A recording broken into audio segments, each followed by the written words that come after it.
नमो अरिहंताणं नमो सिद्धाणं नमो आर्याणं नमो उवज्जायाणं नमो लोये सव्वसाहूणम् एषो पञ्चनमुक्कारो सव्वपावप्पणासनो मंगलाणं च सव्वेसी पद्मं हवै मंगलम् मंगलं भगवान् वीरो मंगलं गौतम प्रभु मंगलं स्थूलिभद्राद्या जैनधर्मोऽस्तु मंगलम् ओंकारबिन्दुसंयुक्तं नित्यं ध्यायन्ति योगिनः कामदं मोक्षदं चैव ओंकाराय नमो नमः। अज्ञानतिमिरान्धनं ज्ञानञ्जनशलाकया नेत्रमुन्मीलितं येन तस्मै श्री गुरुवे नमः। तस्मै श्री गुरुवे नमः। धर्म जिज्ञासु भाइयों और बहनों, शिल्प शास्त्र का आज हमारा 12वां प्रवचन। शिल्प शास्त्र में एक ध्वजा का बहुत बड़ा विधान आता है। ध्वजा में तीर्थंकर परमात्मा की यानी कि अरिहंत परमात्मा की ध्वजा के 3 पट्टे में बीच वाला पट्टा सफेद रंग का और आजू बाजू का लाल रंग का पट्टा होता है, जो हमने कल सुना। अगर सिद्ध परमात्मा की प्रतिमा जी है यानी कि परिकर बिकर की है, उसमें भी यदि अष्टप्रत्यारी आदि वगैरह नहीं है और सिद्ध भगवान की प्रतिमा जी है, तो उनकी जो ध्वजा होगी उसमें भी 3 पट्टे होते हैं, परंतु बीच वाला लाल पट्टा और आजू बाजू का सफेद पट्टा होता है। अभी हम आज बात करेंगे अलग अलग प्रकार के देवी देवता, जो सम्यक्त प्रकार के देवी देवता है, उनका जो एक प्रकार का मंदिर होता है, कुछ अलग ही तरीके से होता है। शिखरबंदी होता है, वहां पे जो ध्वजा इस्तेमाल होती है, उपयोग में आता है, वो ध्वजा कौन सी और कैसी होनी चाहिए।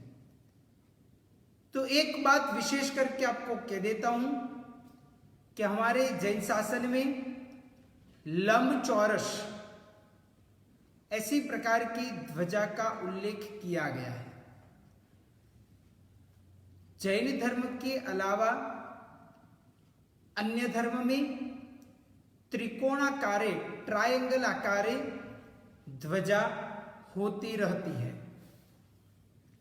परंतु कोई भी देवी देवता की यदि वो ध्वजा होती है तो वो लंबचौरस प्रकार की होती है। चाहे वो मां पद्मावती की ध्वजा हो, चाहे वो नाकोड़ा भैरव जी की ध्वजा हो, चाहे वो माणिभद्र वीर की ध्वजा हो। तो इस प्रकार का उल्लेख हमारे जैन शासन में बताया गया है। तीर्थंकर की जो ध्वजा होती है परमात्मा की, भगवान की, वो ध्वजा में एक प्रकार से स्वस्तिक, रत्नत्रयी, नंदावर्त, सूर्य, चंद्र, इस प्रकार चिन्ह आते रहते हैं।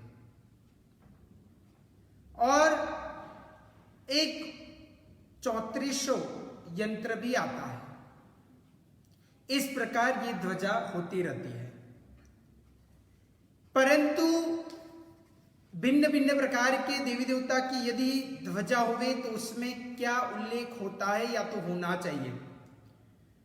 तो उसके लिए निर्वाण कलिका मूर्ति विधान इस प्रकार के ध्वजा में ये बात बताई गई है कि श्री माणिभद्र वीर है, उनकी ध्वजा श्याम वर्ण की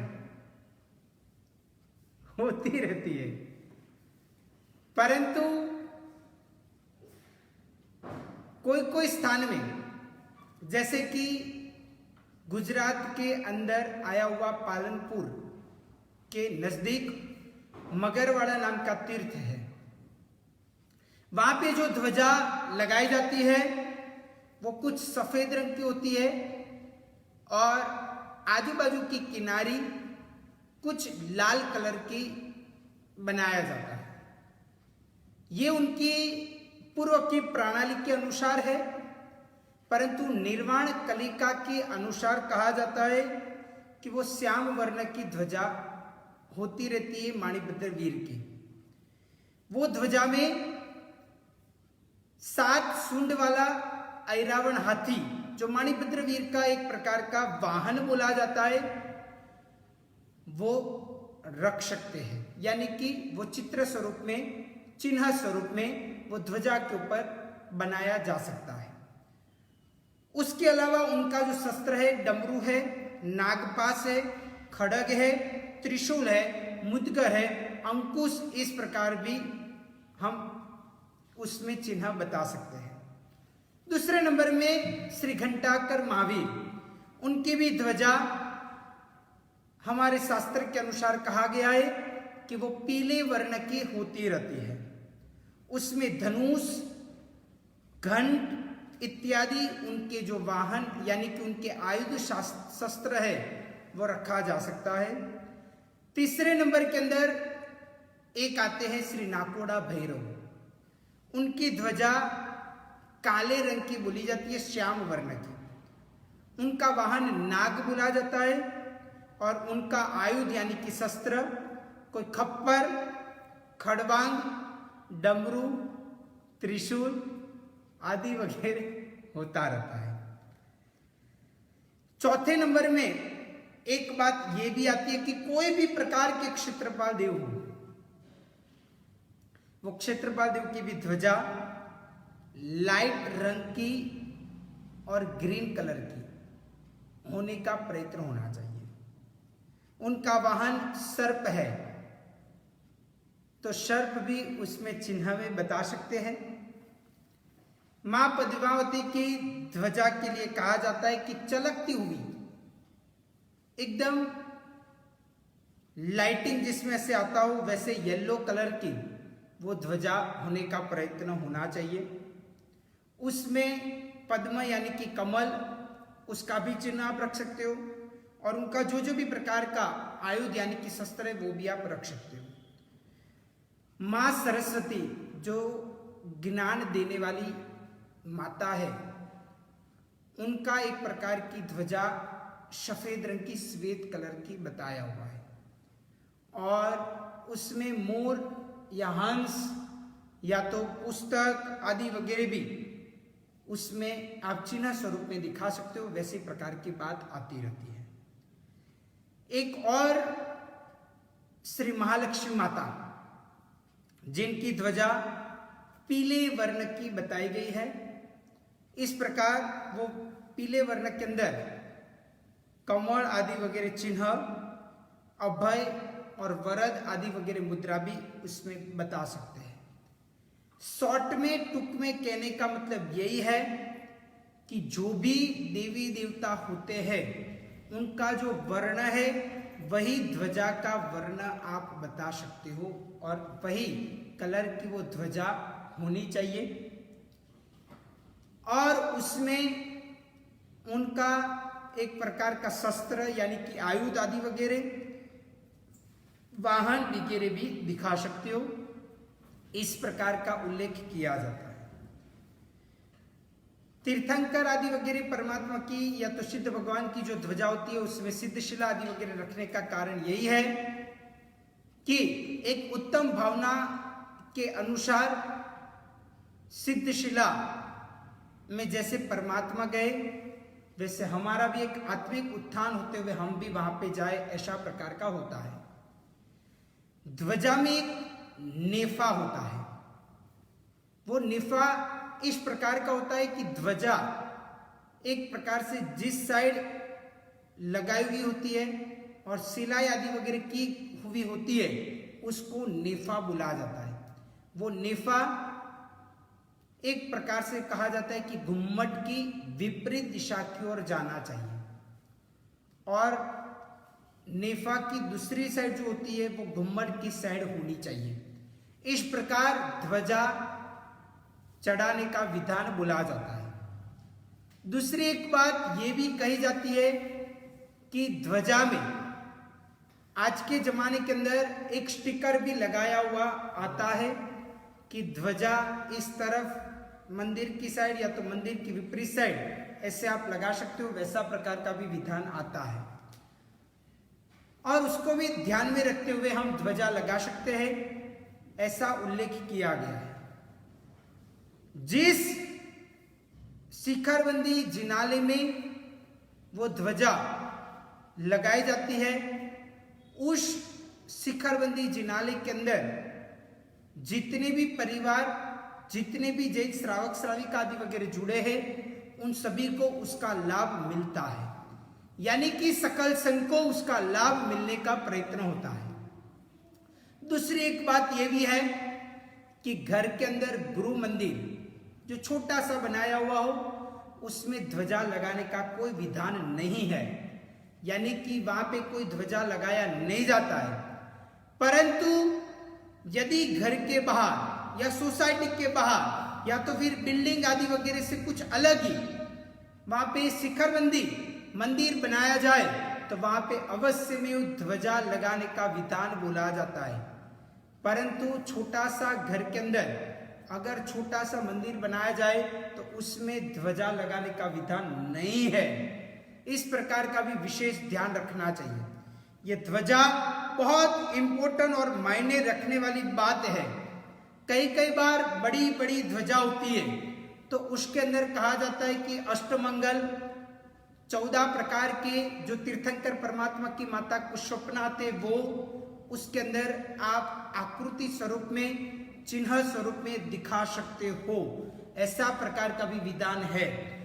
बॉर्डर आदि वगैरह भी कुछ अलग प्रकार की करनी तो कर सकते हैं, उसके अंदर कोई भी प्रकार की छोटी छोटी वो वहां पे अन्य अलग अलग प्रकार की चीजें भी आप लगा सकते हो, वैसा प्रकार की भी बात, यानी कि जिसके द्वारा ये ध्वजा सुशोभित बने, अच्छी लगे, वैसी प्रकार की आप लगा सकते हो, वैसा प्रकार का विधान है।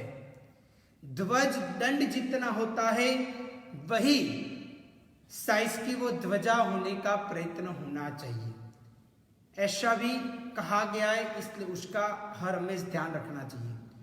संघ के लेवल के ऊपर वो ध्वजा का नाम कायमी लिख के रखना चाहिए। उसकी जो चौड़ाई है वो ध्वजा से 8वें भाग की होने का प्रयत्न होना चाहिए। कोई कोई संघ में कोई कोई जगह पे दिखते हैं तो ध्वजा की जो लंबाई होती है उससे उसकी चौड़ाई कुछ 6ठे भाग की भी लोग रखते हैं, परंतु वो बिल्कुल हितावह नहीं है। 8वें भाग की ही उसकी चौड़ाई होने का प्रयत्न करना चाहिए।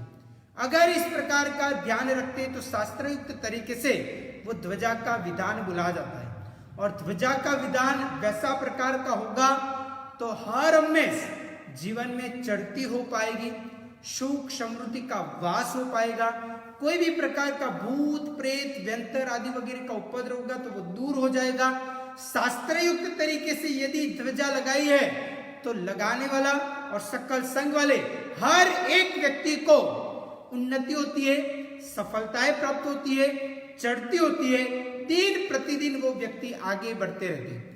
ध्वजा का मुख्यत्व विधान इसलिए है कि दूर से कोई भी आवागमन आदि वगैरह हुए उनको भी पता चले कि इधर ध्वजा है तो इधर तीर्थंकर भगवान या तो देवी देवता आदि वगैरह होंगे तो उनको दूर से वो नमस्कार आदि वगैरह कर सकते, ऐसा प्रकार का एक ध्वजा का विधान कहा जाता है। अभी ज्योतिष की बात करें तो ज्योतिष में अब तक हमने छठा और सातवां, यानी कि कल हमने सातवां भाव देख लिया था, अभी आज आठवां भाव देखते हैं। अब तक 1 से 7 भाव देख लिया, आठवां भाव अभी देखते हैं। तो जन्म कुंडली में 8वां भाव इधर देखा जाता है। 8वां भाव इधर देखने का होता है, जहां पे मैंने 8 नंबर लिखा है वहां पे 8वां भाव देखा जा सकता है, वो 8वां भाव बोला जाता है। वो 8वें भाव के अंदर क्या देखना है तो बराबर ध्यान से सुनना। 8वां भाव यानी कि मृत्यु भाव कहा जाता है।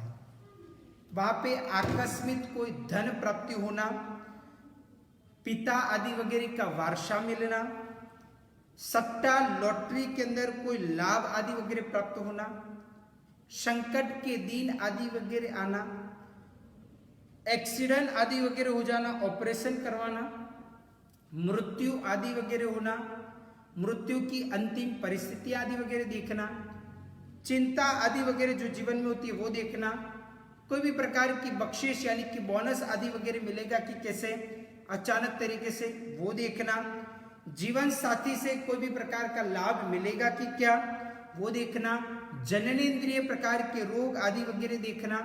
इस सभी बाबतों 8वें भाव के अंदर देखा जाता है। 8वें भाव का कारक शनि ग्रह माना जाता है। यदि शनि ग्रह अच्छे स्थान के ऊपर अच्छे तरीके से है तो उसका फल अच्छा मिल सकता है, परंतु 8वें भाव के ऊपर सूर्य यदि होता है तो वो व्यक्ति का आयुष्य अल्प आयु वाला वो बनता है।